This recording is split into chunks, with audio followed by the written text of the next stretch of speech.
मंजू भले ही पैदा गरीब घर में हुई थी, लेकिन उसके शौक बिल्कुल अमीरों वाले थे। वो बिल्कुल अमीरों वाली जिंदगी जीना चाहती थी। जब भी वो किसी अमीर आदमी को देखती तो देखती ही रह जाती थी। एक दिन उसकी माँ अपने कमरे में बैठी सिलाई कर रही होती है, तभी वो वहाँ आ जाती है।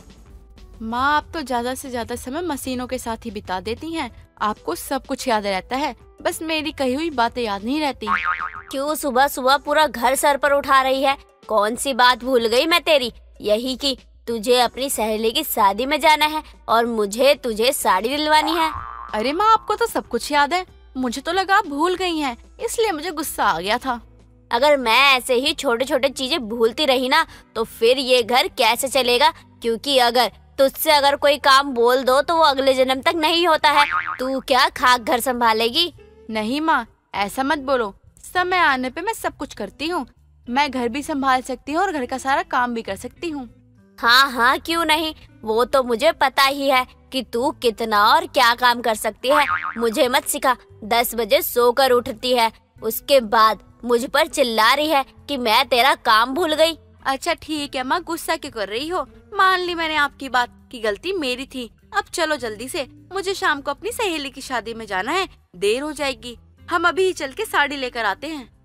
हाँ तो मैंने कहाँ मना किया है, लेकिन क्या ऐसे ही भूत बनकर जाना है? जाकर पहले नहा धो ले, कपड़े बदल ले, तब दोनों साथ में चलते हैं। ठीक है ना, अब देखो आप मेरी स्पीड में यूं गई और यूं नहा कर आई। मंजू वहाँ से चली जाती है और थोड़ी देर के बाद नहा धोकर तैयार होकर अपनी माँ के पास आती है और दोनों साड़ी लेने के लिए मार्केट निकल जाते हैं, जहाँ एक तरफ गायत्री बड़ी बड़ी दुकानों के बाहर पटरी पर लगी चीजें देख रही थी, वहीं मंजू की नजर आसपास की बड़ी बड़ी दुकानों पर थी। गायत्री पटरी पर लगी साड़ियों को खड़ी होकर देखने लगती है, तभी मंजू अपने मन में बोलती है, माँ आप यहाँ लो क्लास मॉल में क्या देख रही हो? चलिए ना दुकान के अंदर चलते हैं। बेटा लगता है कि तू भूल गई है कि तू एक गरीब माँ की बेटी है, इसलिए तू अपने ये अमीरों वाले शौक है ना अपने पास रख और चुपचाप वहाँ से साड़ी देख। क्या माँ, आपको क्या लगता है मैं इस पटरी की साड़ी पहन के जाऊंगी अपनी सहेली की शादी में? हाँ तो बुराई क्या है, यहाँ पर भी तो साड़ियाँ अच्छी है। दुकान में बस लाइट और चमक धमक के पैसे ले लेते हैं, बाकी चीज तो यही रहती है ना। माँ अगर ऐसी बात होती तो लोग अमीर दुकानों में ही क्यों जाते? सामान खरीदते ही पटरी से, जैसा सामान वैसा पैसा। क्वालिटी नाम की भी कोई चीज होती है। देख तू मुझसे ज्यादा चबड़ चबड़ मत कर। अगर तुझे साड़ी लेनी है तो यहीं से लेनी पड़ेगी, वरना तेरी सहेली की शादी में नहीं जाना। माँ अगर मुझे उसकी शादी के लिए गरीबों वाली साड़ी पहन कर जाना पड़ेगा ना तो मैं जाऊंगी ही नहीं। एक काम करिए, आप अपने लिए ही साड़ी ले लीजिए, मुझे नहीं चाहिए। मंजू गुस्से में बिना साड़ी लिए ही अपने घर वापस आ जाती है और गुस्से में जाकर अपने कमरे में लेट जाती है। मंजू को देखकर गायत्री अपने मन में सोचती है, गायत्री तू ये क्या कर रही है? अपनी गरीबी के कारण अपनी बेटी की खुशियों को क्यों दबा रही है? एक लौती बेटी है तेरी, अगर तू उसके अरमान नहीं पूरे कर पाएगी तो क्या ही करेगी? गायत्री बहुत देर तक सोच विचार करने के बाद अपनी नई मशीन के पैसे उठाकर मंजू को साड़ी लेने के लिए दे देती है, जिसे पाकर वो बहुत खुश हो जाती है और जल्दी से दोबारा मार्केट जाकर सुंदर सी साड़ी खरीद के ले आती है। दिन यूं ही गुजरते हैं और बीतते समय के साथ उसके शौक और बढ़ते चले जाते हैं, जिसे पूरा कर पाना गायत्री के बस में नहीं था। एक दिन जब वो अपने कॉलेज से बाहर निकलती है तो उसकी नज़र अपने कॉलेज के सामने अमीरों वाले कॉलेज के गेट पर जाती है, जो कि खुला हुआ था। अंदर का नज़ारा देखकर वो देखती रह जाती है और अंदर जाने की जिद पकड़ लेती है। तभी उसका दोस्त केशव वहाँ आता है और बोलता है, मंजू क्या हुआ तुझे? तू ऐसे अमीरों वाले कॉलेज को क्यों देख रही है? क्योंकि मैं इसके अंदर जाने की सोच रही हूँ। आज पहली बार मैंने इसका गेट खुला हुआ देखा है। जो बाहर से इतना सुंदर लग रहा है तो अंदर ना जाने कितना सुंदर होगा, मुझे तो देखना है। लगता है ना तेरा दिमाग खराब हो चुका है। ये अमीरों के शौक पालते पालते ना लगता है दिमाग का संतुलन खो चुकी है तू। अरे तू अमीर नहीं है, तू गरीब है। चल घर चल। मैं घर नहीं जाऊंगी, मुझे कॉलेज के अंदर जाना है। अब बता, तू चलेगी मेरे साथ या नहीं? मैं तेरी तरह पागल नहीं हूँ। मेरे अंदर इतना दिमाग है कि मैं गरीब हूँ, मैं गरीब ही रहूंगा। मैं तेरे साथ नहीं जाऊंगा। ठीक है तो फिर मैं अकेले ही जा रही हूँ। अरे मंजू ऐसा मत कर, उस कॉलेज में गरीबों का जाना मना है। अगर किसी ने देख लिया ना तो बिना बात के बवाल हो जाएगा। अब चाहे कुछ भी हो, लेकिन मंजू तो अंदर जाके ही रहेगी, जो होगा देखा जाएगा। मंजू मुंह में कपड़ा बांधकर अमीरों के कॉलेज में एंट्री करने के लिए चली जाती है। ज्यादा भीड़ होने की वजह से वॉचमैन उसकी आईडी चेक नहीं करता और मंजू को कॉलेज में एंट्री मिल जाती है। मंजू घूमते हुए पूरे कॉलेज को देखती है। उसे वो कॉलेज बहुत पसंद आता है। मौका देखकर वो बाहर भी आ जाती है और घर जाकर अपनी माँ से बोलती है। माँ, आपको पता है आज मैंने क्या देखा, जिसे देखने के बाद तो मेरा मन कह रहा है कि मैं बस वहीं जाऊँ। ऐसा क्या देख लिया तूने जो तेरी खुशी का ठिकाना ही नहीं है? बता जरा, मैं भी जानूं। बताऊंगी, जरूर बताऊंगी, लेकिन पहले आप मुझसे वादा करिए कि आप मुझ पर गुस्सा नहीं करेंगी। साथ ही साथ मैं जो बोलूंगी आप उसे मानेंगी। पक्का जरूर, कोई बकवास बात ही होगी। रहने दे, अपनी बात तू अपने ही पास रख। मुझे नहीं सुनना है तो जा यहाँ से और मुझे मेरा काम करने दे। अच्छा ठीक है, आप कोई वादा मत करो, लेकिन मेरी बात तो सुन लो। अब की ना तूने समझदारी वाली बात। जल्दी बता कि क्यों खुश है इतना। माँ, आपको पता है आज मैं चोरी से अमीरों वाले कॉलेज में घुस गई थी। क्या कॉलेज था माँ, देखकर तो दिल ही खुश हो गया, मानो कि मैं किसी जन्नत में आ गई हूँ। मुझे ये समझ में नहीं आ रहा कि तू वहाँ गई क्यों। माँ, मैं वहाँ कॉलेज देखने के लिए गई थी। बहुत टाइम से अंदर जाने की सोच रही थी, लेकिन मौका ही नहीं मिल रहा था, और जब मौका मिला तो मैं घुस गई। माँ, मेरा तो एडमिशन अमीरों वाले कॉलेज में ही करवा दो। मैं सोच ही रही थी कि तूने ये बात अब तक बोली क्यों नहीं। पहले अमीरों वाली साड़ी का शौक, अब कॉलेज का। किसी दिन कहेगी कि माँ एक अमीर लड़का देखकर मेरी शादी करवा दो ताकि मैं आगे की जिंदगी अच्छे से गुजार पाऊँ। माँ, वैसे बात तो आपने सही कही है। मैं कल से ही अमीर घर के लड़कों को अपना दोस्त बनाऊंगी। अब तो खुश है ना आप? मंजू इतना कहकर मुस्कुराते हुए वहाँ से चली जाती है और गायत्री अपने सर पर हाथ मारते हुए बोलती है। भगवान ही जाने मेरी इस बेटी का उसके अमीरों वाले शौक का क्या होगा। भगवान ने ना जाने इसकी किस्मत में क्या लिखा है, ये तो वही जाने। लेकिन इसके शौक को देखकर कभी कभी मुझे डर लगता है। भगवान सब कुछ ठीक रखना मेरी बेटी के जीवन में, बस इतनी सी प्रार्थना है आपसे। मंजू अपनी माँ की बात को सीरियस ले लेती है और सच में अमीर लड़के से दोस्ती करने के लिए वो अच्छे कपड़े पहनकर कॉलेज जाना शुरू कर देती है। वो बात और थी कि उन कपड़ों में से एक भी कपड़े उसके नहीं थे, बल्कि उसकी एक सहेली के थे। दिन गुजरते हैं, उसी बीच उसकी मुलाकात एक अमीर लड़के से हो जाती है और समय के साथ मंजू उसे शादी करने के लिए भी मना लेती है और अपनी माँ के पास ले आती है। माँ, इनसे मिलिए, ये राजीव है, इनकी बहुत सारी फैक्ट्रियाँ चलती हैं। वो सब तो ठीक है, लेकिन तू इसे यहाँ क्यों लाई है? ये है कौन? माँ, ये आपके होने वाले दामाद हैं। मैंने इन्हें सब कुछ बता दिया था। इनके पास इतना पैसा है कि इन्हें हमारी गरीबी से कोई परेशानी नहीं है, बल्कि इनके माँ बाप की भी कार एक्सीडेंट में मौत हो गई थी। ये अपने घर में अकेले हैं, इसलिए ये चाहते हैं कि आप भी हमारे साथ उनके घर चलो। अपनी बेटी की पसंद देखकर गायत्री की आंख खुल जाती है और उसके पास शादी को मना करने का कोई कारण नहीं था। कुछ दिनों बाद गायत्री मंजू की शादी अमीर लड़के से करवाकर अपनी बेटी और दामाद के साथ रहने लगती है और इस तरह से अमीरों के शौक रखने वाली मंजू सच में अमीर हो जाती है। साथ ही अपनी गरीब माँ का भी सारा जीवन सुधार देती है। अमित के माता पिता पंकज और लता अपने बेटे के पार्थिव शरीर से लिपट लिपट कर रो रहे थे, तो वहीं अमित की पत्नी कनिका अपनी चूड़ियों वाले हाथों को दीवार पर मारते हुए जोर जोर से रोती हुई बोलती है। क्यों चले गए मुझे छोड़कर? मैं कैसे जीऊंगी आपके बिना? बस कर बहू, जान चला गया, अब दुख मनाकर उसकी आत्मा को कष्ट न दे। लता की ये बात सुनकर उसकी पड़ोसन कमला भी कनिका के पास आती है और उसे संभालते हुए कहती है, कनिका बहू, संभालो खुद को। इतनी सी उम्र में विधवा होना तुम्हारे लिए दुख की बात है, लेकिन बेटी होने को कौन टाल सकता है। भाई साहब, अब अमित के पार्थिव शरीर को ले चलिए। कुछ समय आप सब मुझे मेरे बेटे के साथ अकेला छोड़ दीजिए, उसके बाद हम इसको ले चलेंगे। इस बुढ़ापे में अपने जवान बेटे की मौत ने मुझे तोड़ दिया है कमला जी। ठीक है, आप कुछ समय अकेले रहिए अमित के साथ। चलो सभी बाहर चलो। कमला मोहल्ले के सभी लोगों को घर से बाहर ले जाती है और पंकज अपने बेटे के संग कुछ पल गुजारता है।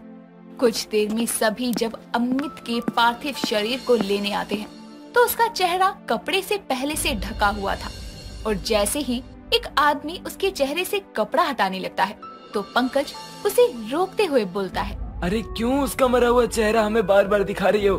हटो, अब सब अर्थी को कंधा दो। इस तरह पंकज और सभी मोहल्ले वाले मिलकर अमित का अंतिम संस्कार करके घर आ जाते हैं। अमित ने अपनी मौत से पहले अपना 50 लाख का बीमा करवाया था, जिसकी राशि उसकी मौत के 1 महीने बाद पंकज और उसके परिवार वालों को मिलती है और वो पैसा मिलने पर लता कहती है, अब हमारे बेटे के सर चढ़ा कर्जा उतर जाएगा, ऐसा करते हैं, जिसके जिसके पैसे देने दे देते हैं और फिर बाकी बचे हुए पैसे हमारे बेटे बहू के काम आएंगे। अरे ये क्या बोल रही हो, कोई सुन लेगा। मेरा मतलब मेरी बहू के काम आएंगे से था। समय गुजरता है। अमित को गुजरे 6 महीने हो चुके थे, जिस पर एक शाम कमला लता के पास उसका हाल चाल पूछने आती है। तभी वहाँ कनिका चाय के कप लिए आती है। जैसे ही वो उन्हें टेबल पर रखती है तो उसको वॉमिटिंग होने लगती है। वो भागकर वॉशरूम में जाकर फ्रेश होकर बाहर आती है तो लता उससे बोलती है, बहू तू ठीक तो है ना? हाँ माँ जी, शायद कुछ उल्टा सीधा खा लिया होगा मैंने, इसलिए उल्टी हो गई। ये लता की बहू के लक्षण तो कुछ ठीक नहीं लग रहे। इसको देखने से लग रहा है ये माँ बनने वाली है, लेकिन ये कैसे संभव है? कमला इतना सोच ही रही थी कि तभी वहाँ पंकज आता है, जो कनिका को थोड़ा थका हुआ देखकर उसके पास आता है और उसके सर पर हाथ रखते हुए बोलता है, क्या हुआ मेरी प्यारी बहू रानी को? कोई दिक्कत है तो अपने ससुर को बताओ। नहीं नहीं पापा, ऐसी कोई दिक्कत नहीं है। ये पंकज जी का स्वभाव बहुत रंगीला है और इस घर में उनके सिवा कोई मर्द भी नहीं है। हे भगवान, ये मैं क्या सोच रही हूँ? नहीं नहीं, ऐसा नहीं होगा। कमला अपने मन में ना जाने क्या क्या सोचने लगती है। इतने में दोबारा कनिका को उल्टियाँ होती है और वो फिर से बाथरूम भागती है। उसके पीछे पंकज भी अंदर जाता है।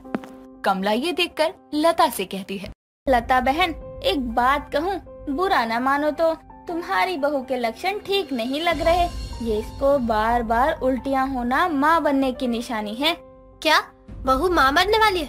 अरे मैं खुश क्यों हो रही हूँ? अरे मेरा मतलब है बहू माँ बनने वाली है, ये कैसे हो सकता है? मेरी बहू तो विधवा है, तुमको जरूर कोई गलतफहमी हुई होगी।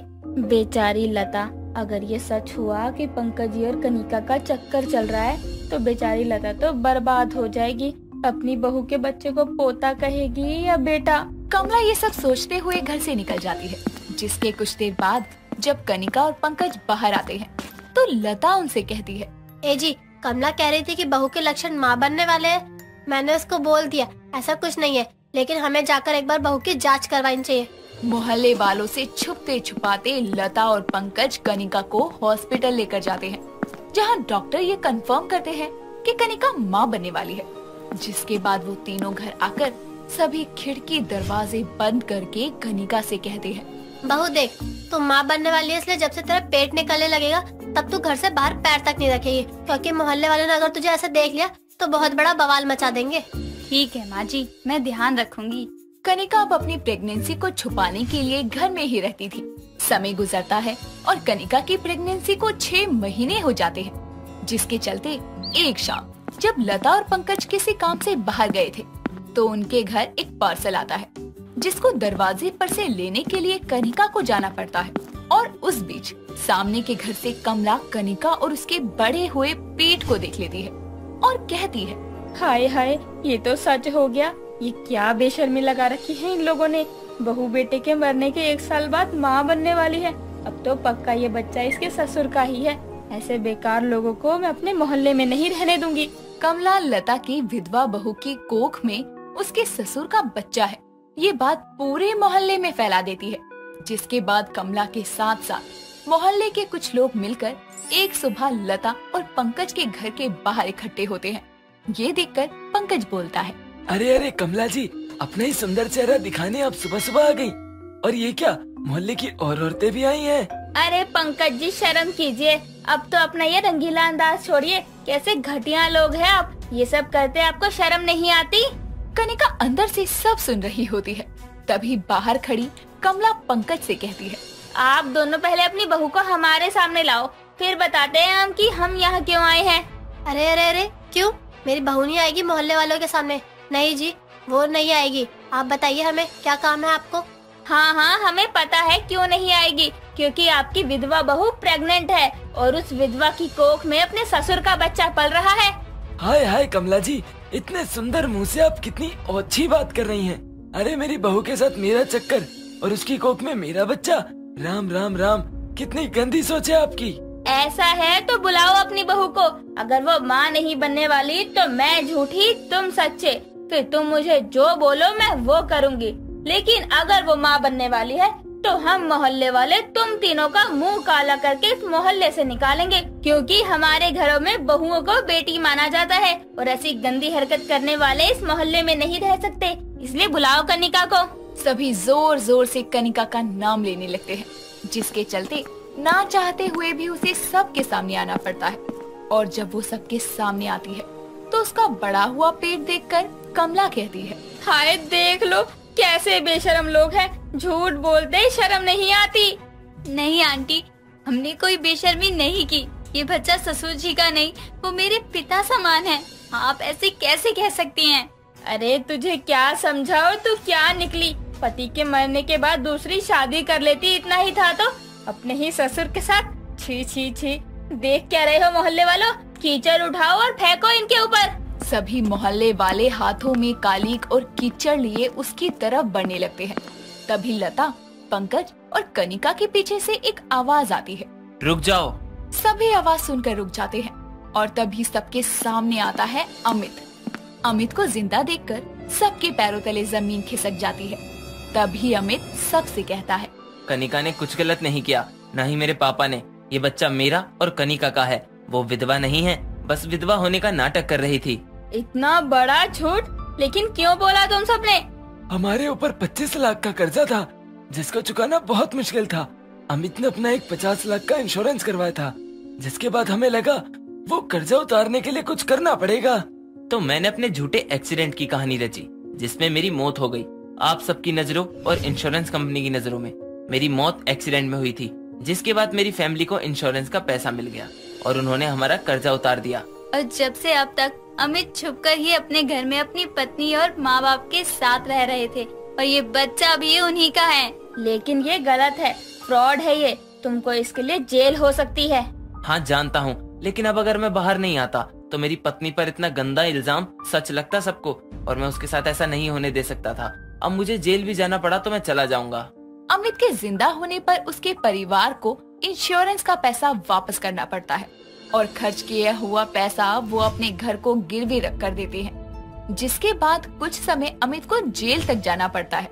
लेकिन रिहा होने के बाद वो अपने परिवार और बच्चे के लिए दिन रात एक करके मेहनत करता है और अपनी पत्नी के सर से ये कलंक हटाता है कि विधवा बहू की कोख में ससुर का बच्चा था।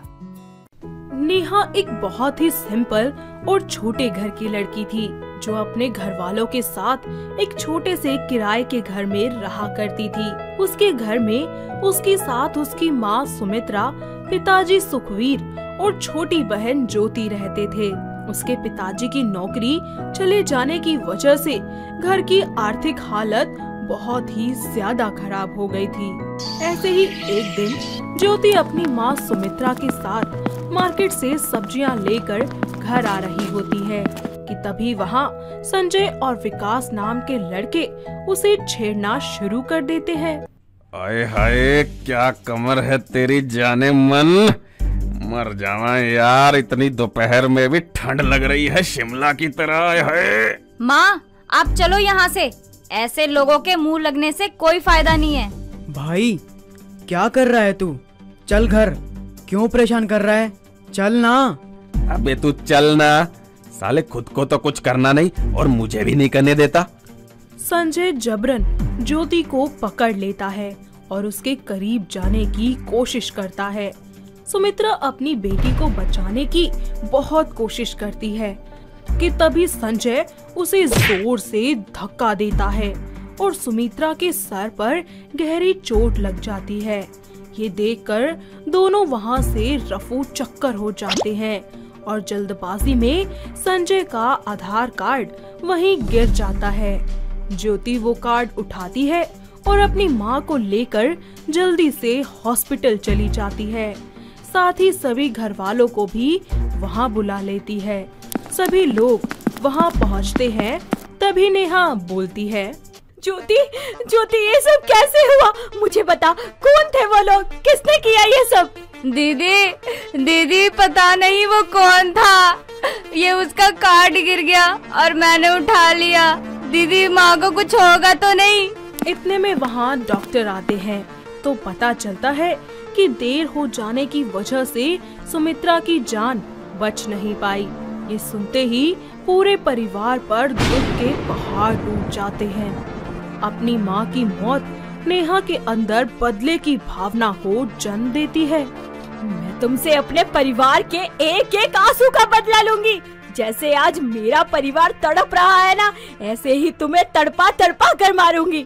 वक्त बीतता जाता है और नेहा अपने बदले को पूरा करने के लिए संजय के बारे में पता लगाना शुरू कर देती है और सारी जानकारी मिलने के बाद वो संजय के बड़े भाई अनिल की कंपनी में जॉब करना शुरू करती है।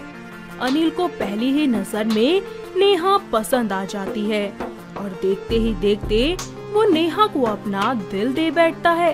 और ऐसे ही एक दिन, पता नहीं नेहा कैसे तुमसे कहूँ, पर मुझे खुद को नहीं पता कि कब और कैसे मैं तुम्हें चाहने लगा हूँ। मैं तुमसे बहुत प्यार करने लगा हूँ। तुम मुझसे शादी करोगी? यही तो मैं चाहती थी। आज मेरा मेरी जीत की तरफ पहला कदम है। अब मुझे मेरा बदला पूरा करने से कोई नहीं रोक सकता। क्या हुआ नेहा, तुम कुछ बोल क्यों नहीं रही? देखो, अगर तुम्हें कुछ टाइम चाहिए सोचने के लिए तो आराम से लो। नहीं नहीं, मैं तो बस यही सोच रही थी कि आपकी फैमिली मुझे एक्सेप्ट करेगी भी या नहीं। क्यों नहीं अपनाएंगे, बिल्कुल अपनाएंगे। तुम best girl in the world हो।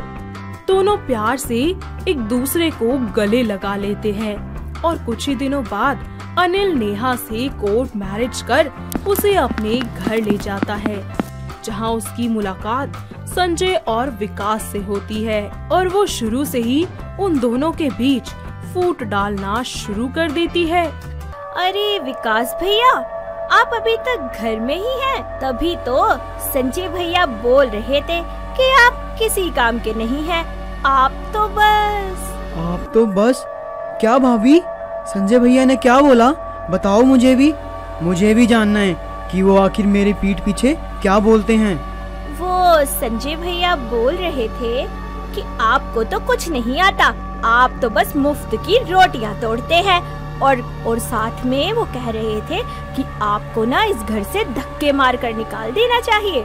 वो खुद क्या करते हैं जो मुझे वो ऐसा बोल रहे हैं? बस अपने दोस्तों के साथ मिलकर लड़कियों को छेड़ना आता है उन्हें तो मैं अभी जाकर बताता हूँ। अरे रुकिए, जोश में होश मत खोइए।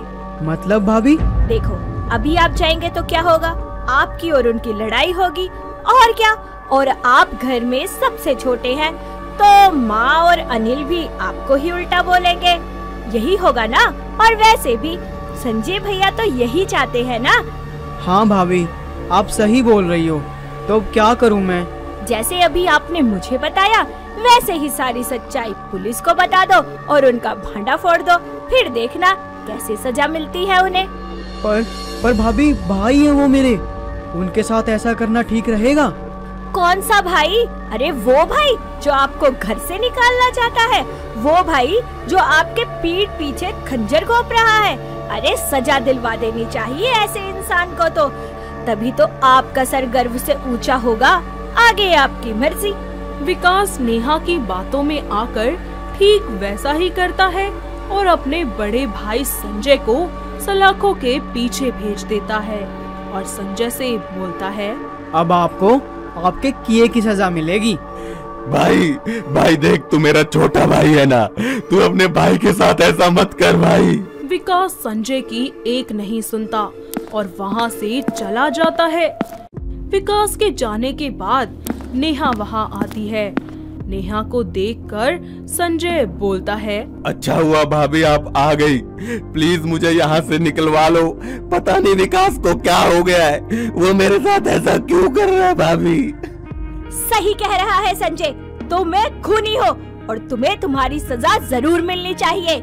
और फिर नेहा भी वहाँ से चली जाती है और संजय वहाँ बैठकर अपने किए पर रोता रहता है। थोड़ी देर बाद ये बात अनिल और उसकी माँ को पता चलती है। वो दोनों विकास के कमरे में उससे बात करने के लिए पहुँच जाते हैं। अरे नालायक, ये तूने क्या किया?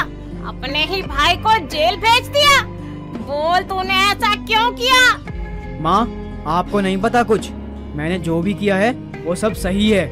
आपको नहीं पता संजय भैया क्या हैं, और वैसे भी वो मुझे इस घर से निकालने वाले थे, उससे पहले मैं नहीं निकलवा दिया उन्हें। आखिर वो ऐसा क्यों करेगा? नास पीटे, वो तो तुझ पर अपनी जान छिड़कता है। किसने बोला तुझे कि संजय तुझे घर से निकालना चाहता है? तूने अपने कानों से सुनी ये बात? नहीं, मुझे भाभी ने बताया है। भाभी झूठ थोड़ी बोलेंगी। आप चाहो तो उनसे पूछ सकते हो। नेहा का नाम सुनते ही अनिल गुस्से से तिलमिला जाता है और नेहा को आवाज लगाने लगता है। नेहा, नेहा, कहाँ हो? इधर आओ। क्या हुआ? इतने गुस्से में क्यों हो? तुम्हें नहीं पता तुमने क्या किया है? तुमने ऐसा क्यों किया? मेरा घर तोड़ कर रख दिया नेहा तुमने, पूरा का पूरा। मेरे भाई को जेल भिजवा दिया। बोलो नेहा, ऐसा क्यों किया तुमने? आपके भाई ने जो मेरे परिवार के साथ किया था ना, उसका बदला लिया है मैंने। उसके साथ यही होना था। आज संजय को जेल भिजवाकर मेरी माँ की आत्मा को शांति मिली है। मेरा बदला पूरा हुआ। नेहा अनिल को सारी बात बताती है कि किस तरह संजय ने अपने बदमाश दोस्तों के साथ मिलकर उसकी माँ को मार डाला।